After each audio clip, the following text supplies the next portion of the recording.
consistently wins on turn 4. Is the best deck in Star Wars Unlimited really only $30?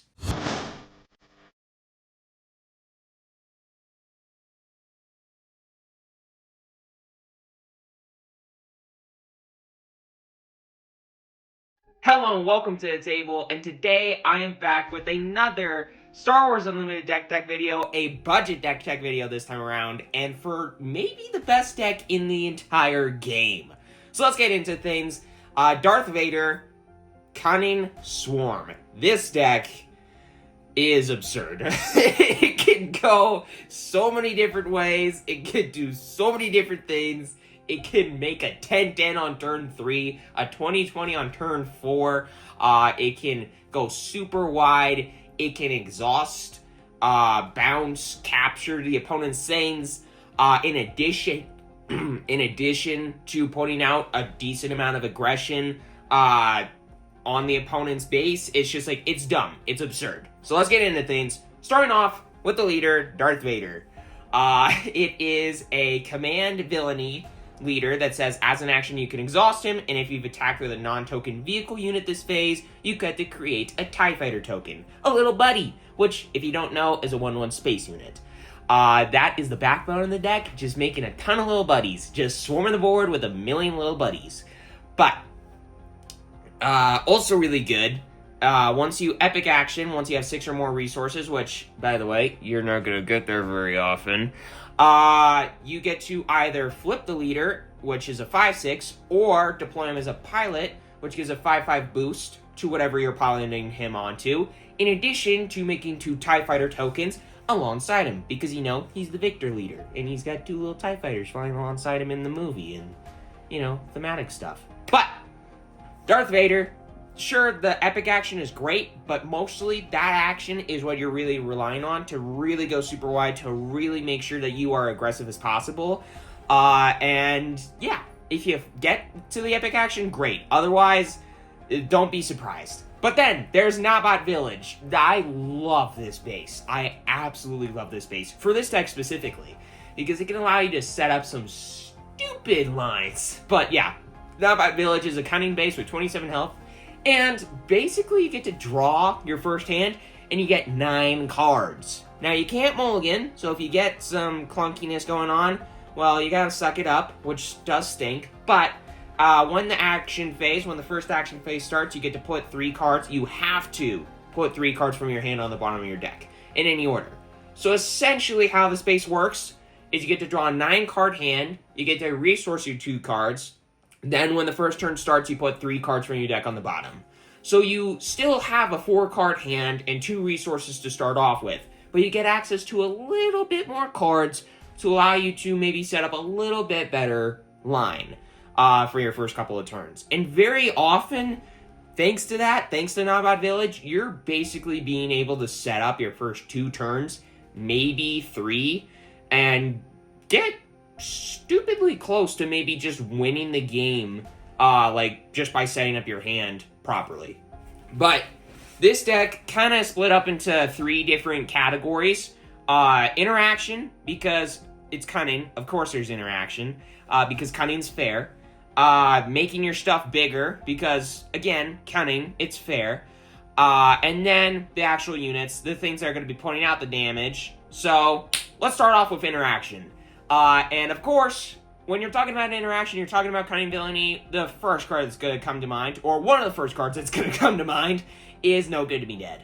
2-cost event that says, exhaust a unit, and it is not ready during the regroup phase. Simple as that.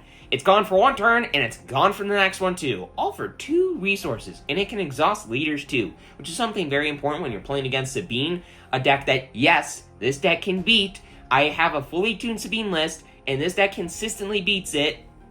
It's currently like 15-5 against that Sabine list, because I'm currently practicing with this deck to go up against a ton of decks down at a local tournament here in a week or 2. But yeah, this deck beats Sabine like 75+% of the time.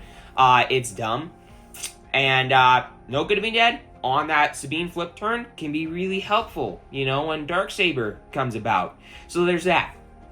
But then there is Death Space Skirmisher, a card that I didn't have in the deck up until fairly recently. But when I started playing with it, I realized very quickly this card is so good. I love it so much.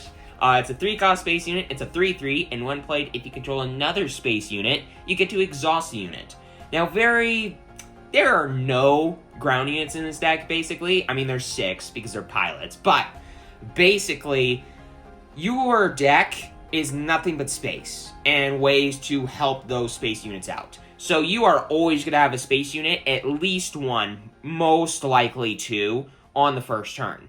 And Death Space Skirmisher here says, okay, well, you got that space unit, so when I come down, I get to exhaust the thing.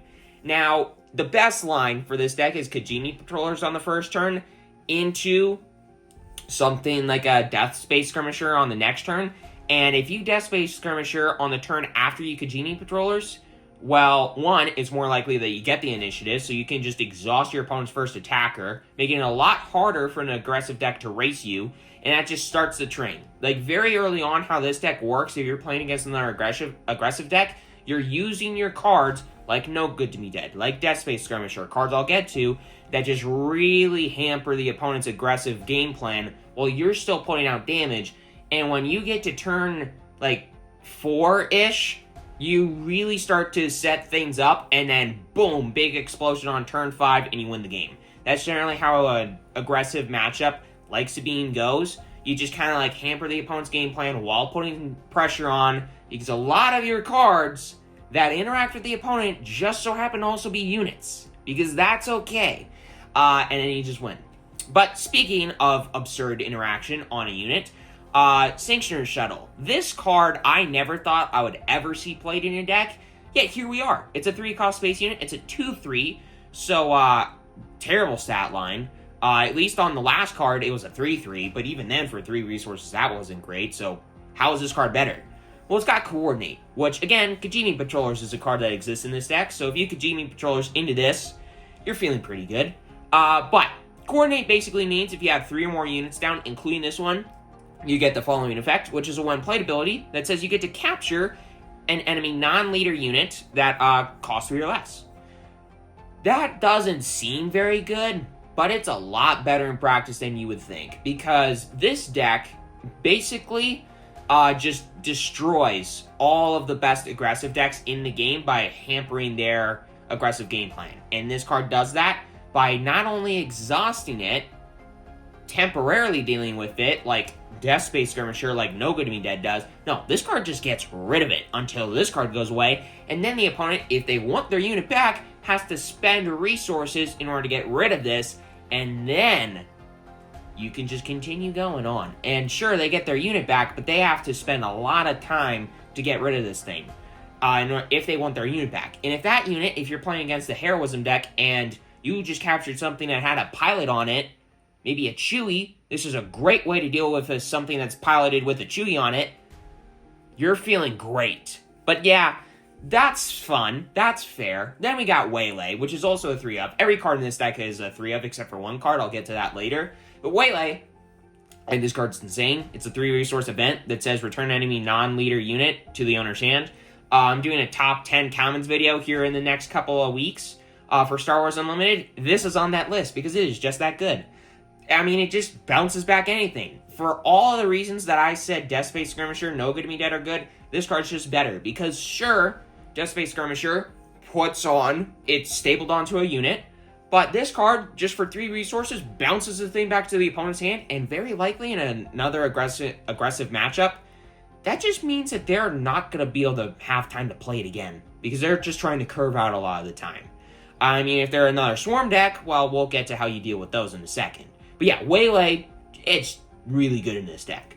But then, there's another Waylay-like effect in this deck, but sometimes even better.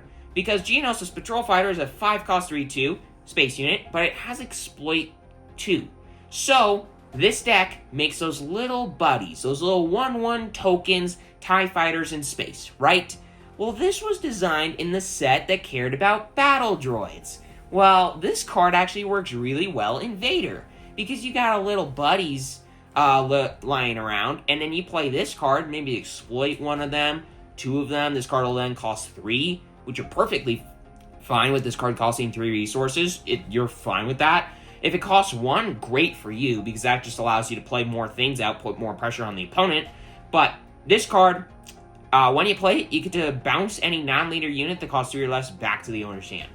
That is dumb, because you can basically just set your opponent back a turn. I mean, for all the reasons that Waylay is good, this card is also good. Sometimes better, but because of the fact that it's only 3 or less, sometimes Waylay can be better.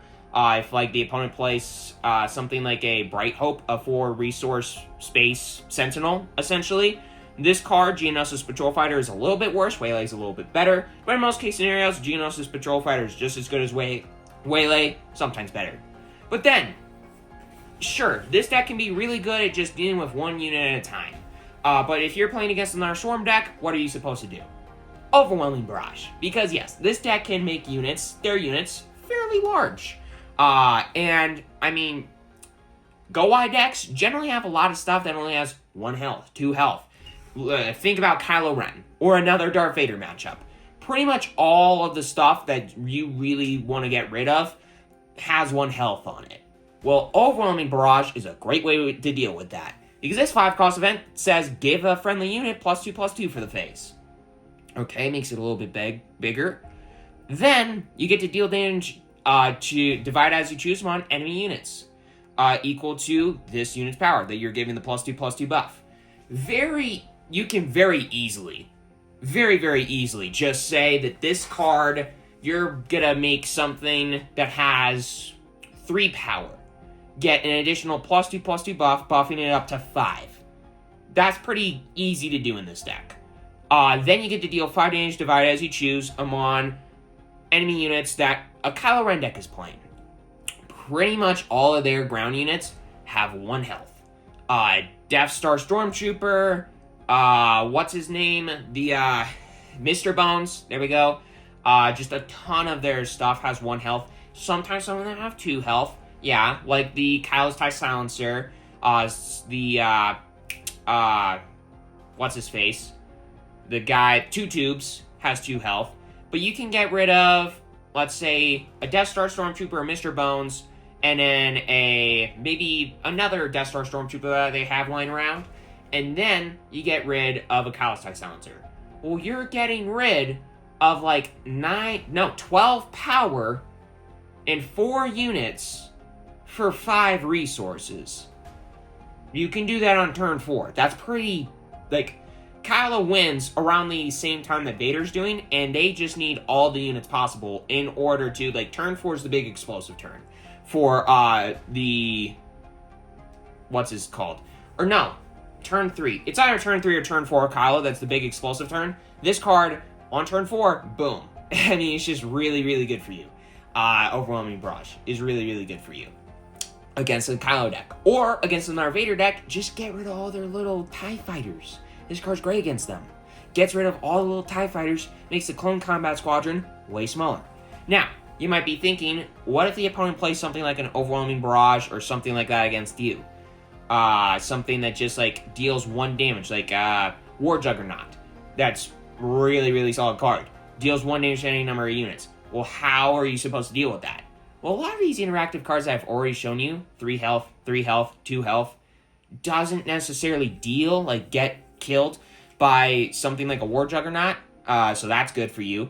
It also, well, you'll see.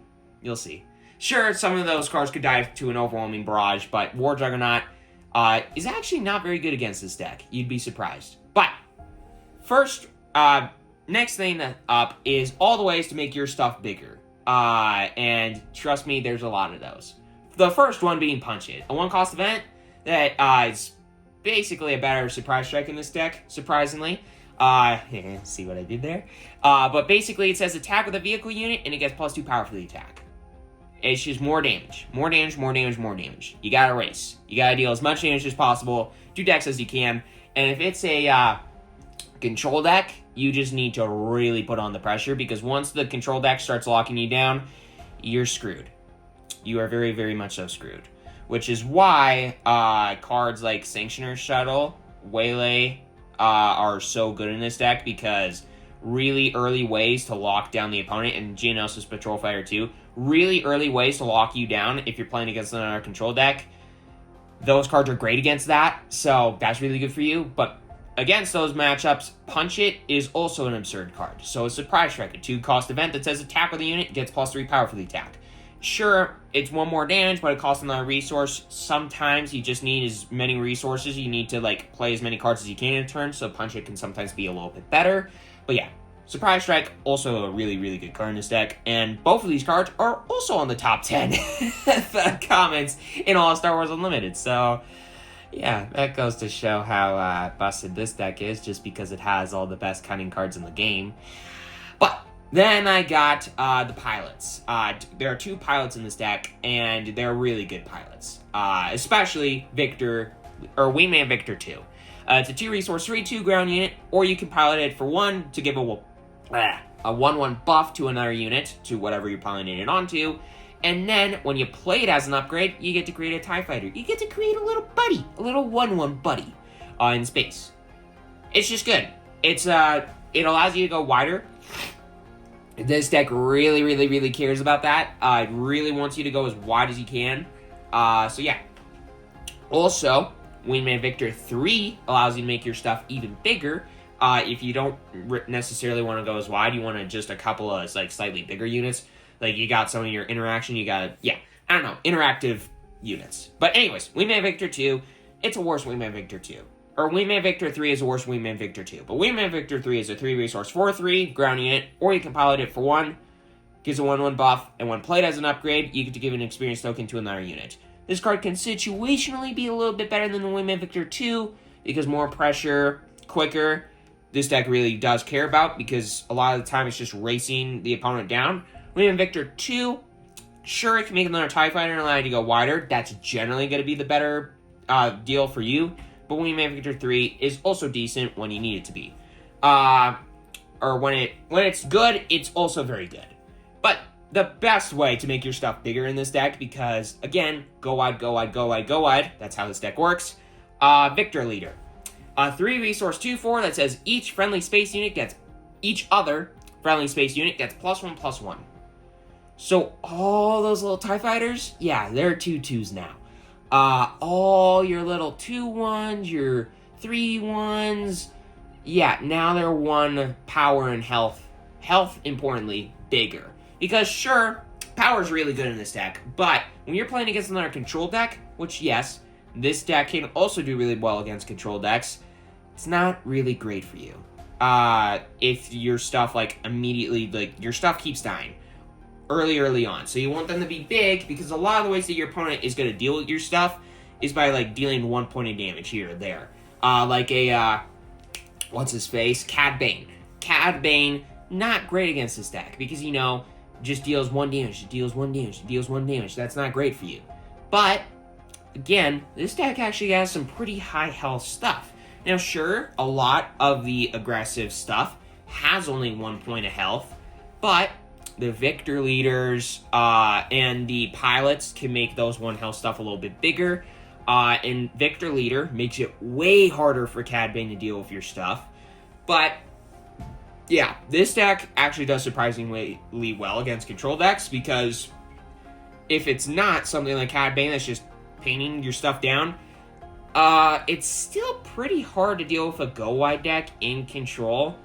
Piet, one of my favorite decks that I was originally going to take to the tournament, has never won a game against this deck. A fully tuned Piet deck that costs upwards of $100 or so,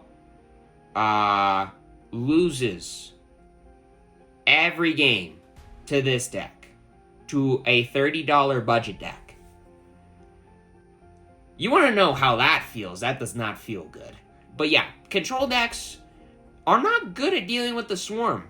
And if they're pinning stuff down, it's still pretty hard to do that. Because, let's look at some of these units that I'm playing. Y-Wing, for example, Republic Y-Wing, for example, Mining Guild TIE Fighter, the only 2 of them in the deck, both of those cards have more than 1 health, which is great against the Cad Bane deck. Mining Guild TIE Fighter, it's a 1 resource, 1/2. On attack, you may pay 2 resources, and if you do, you draw. It's fine. It allows you to draw a couple more cards if you need more aggression, if you need more fuel to add to the fire. This card can be great for you. But if it's not, well, it's just a 1 resource, 1/2, which is a lot worse, some of the time, not always, than a 1 resource, 2/1. But that's why it's a 2 of. Republic Y-Wing, it's just a 1 resource, 1/3. It seems simple, but it's a lot better than you would think. It's a lot better than you would think. But then there's TIE Fighter, 1 resource, 2/1. Space unit, just vanilla old good stuff. First Order TIE Fighter, same stat line, but if you control another token, it gets raid 1, so it can essentially be a 3/1 in space, which is really dumb because there have been no 3 powered space units in the game for 1 resource, and this card is basically the only one. So that's really good for you. Kajimi Patrollers, the best card to play on turn 1 in this entire deck, as an absurd card too. It's a 2 resource 1/1 that one played makes a little buddy, makes a little TIE Fighter token. So you get a 1/1 and you get another 1/1. You get 2 bodies for 2 resources. Sure, they're both 1/1s, but I mean, you got the pilots, you got the Victor leaders, and you got, if those die, you got your interactive stuff. You got your Death Space Skirmishers, your Sanctioner Shuttles, your Geonosis Patrol Fighters, your Republic Y-Wings, your Mining Guild TIE Fighters for a little bit of extra health. But then, continuing up, there is one more card left to go, and that is the Clone Combat Squadron. I love this card, because if your opponent does not get rid of all your little buddies, if you're playing against another aggressive deck, and your opponent doesn't really get rid of many of your buddies, you can, when you play this card, have pretty easily 5, 6, maybe 7 space units, other than this one out. And for 4 resources, you're playing a 3/3 that gets +1/+1 for each other friendly space unit. So it could be an 8/8, a 9/9, a 10/10 for 4 resources, which is dumb. Now, against another control deck, or against a control deck, this is not a control deck. Against a control deck, yeah, this card is not gonna really be too big. Like, it's gonna be big, but it's not gonna be as big. It's not gonna be like a 4 resource 10/10, unless the opponent's just having a really bad day. But the Clone Combat Squadron is still a really good card. It's not the best card against a control matchup, but it's still good. Now, this deck, it does have harder times dealing with a control deck, yes. But, importantly, it can beat them. It can beat them. Piet, one of the most popular decks in the game right now, or at least in my eyes. It's a popular deck, okay? But Piet loses its butt to this deck. Cad Bane, this deck can deal with it. And the other control decks, none of which I can think of off the top of my head because Django's gone. That wasn't really a control deck. It was a mid-range deck, but man, it felt like a control deck. But yeah, this deck can deal with them. It can deal with them. And man, I cannot believe it, because this $30 deck, it does work, and it might just be the best deck in all Star Wars Unlimited. I mean, let me tell you, it's kind of insane. So yeah, with all that aside, hope you all enjoyed this video. Make sure to hit that subscribe button, hit that like button. It's completely free, you won't regret it. And yell at me down in the comments down below if you think I'm absolutely losing my mind, to say that this is a better deck than Sabine. But yeah, see you next time.